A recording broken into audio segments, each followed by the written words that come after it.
Hi, my name is John Garfield. This is Gabor.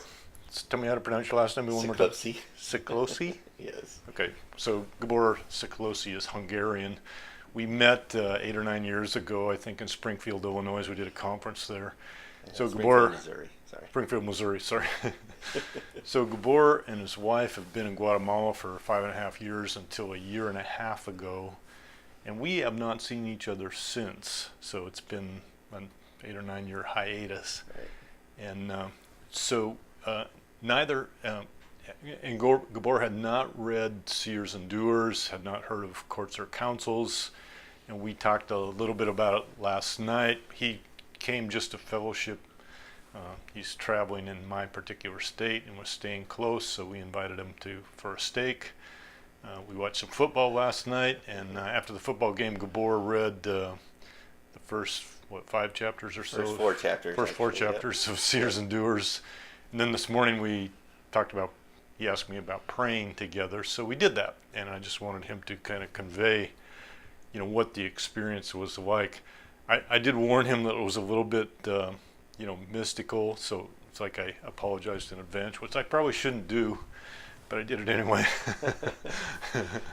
So, from having no background with a little bit of explanation and a few chapters of the book, share what happened. Well, for one, I wasn't put off by the idea of prayer and experiencing prayer together with somebody. I've had experiences like that previously. The idea of mystical, I told John earlier today, was it seemed after our experience, it was definitely not a mystical in a sense of strange or weird, but definitely a spiritual experience on a different dimension, and really we basically when I started reading the book, I actually had a brief vision, Yeah, that so was to interesting. speak, just as I was starting to read last night in the quietness of my room, and it had such a tone to it, like that it flashed in my brain, that I thought this has something to do Yeah. with what the book is about and what John had already been discussing. So I shared that with him this morning, and it was basically the context, one of the pieces of the context of what we actually experienced together this Yeah. morning. Yeah. So we started out in the courts, and I just folded that dream right into what I saw, and then after that we went into the council and saw some more things there. Yeah, it was a very tender and gentle kind of experience, is the way I can put it, in the sense of basically I just walked with John as he was describing what he was seeing on my behalf in the spirit, and it was more, I would say, instead of mystical, I would use the word parabolic. It was more like a parable Yeah. of what the Lord was trying to reveal, and the Lord uses pictures for that. And so the pictures, when he would say, "This is what I see," it would literally speak to what was going on in my heart when I didn't know that was what was going on. Like, that's what was happening. He put words to what was actually being experienced and what I was feeling. And so, in a very real sense, it was like the Lord uncovering layer upon layer of the things that I was dealing with, and in a very kind and gentle way, John would say, "I'm seeing this," and it would really resonate with my heart. And some things were just beautifully dismantled in my life, and then some affirmations that came along with that, which Yeah. were surprising, but also spoke like it could only be the Lord, because it spoke so directly to my heart and what I felt was my own vision for my life, Yeah. and what I felt like God had been saying in my life, literally all my spiritual walk. It just came up as words and affirmations and kind of fell into place in a lot of Yeah. ways. So specifically, I think we can share this one thing, that there was sort of a poverty thing going on generationally, and in your and Candy's life, and we saw that sort of in the context of a Midianite spirit, Definitely. stealing.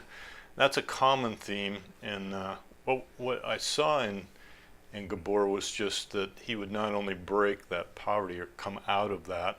There were some shame issues about that, and some, obviously whenever you go through debt and poverty and all that stuff, it erodes your confidence, I think. Yeah. And so the Lord not only sort of dealt with that, but sort of gave him this promise that he would be one like Gideon that would take people out of poverty, and that's something that's resident in his future. So there were half a dozen points where we both, came to tears. It was so real, and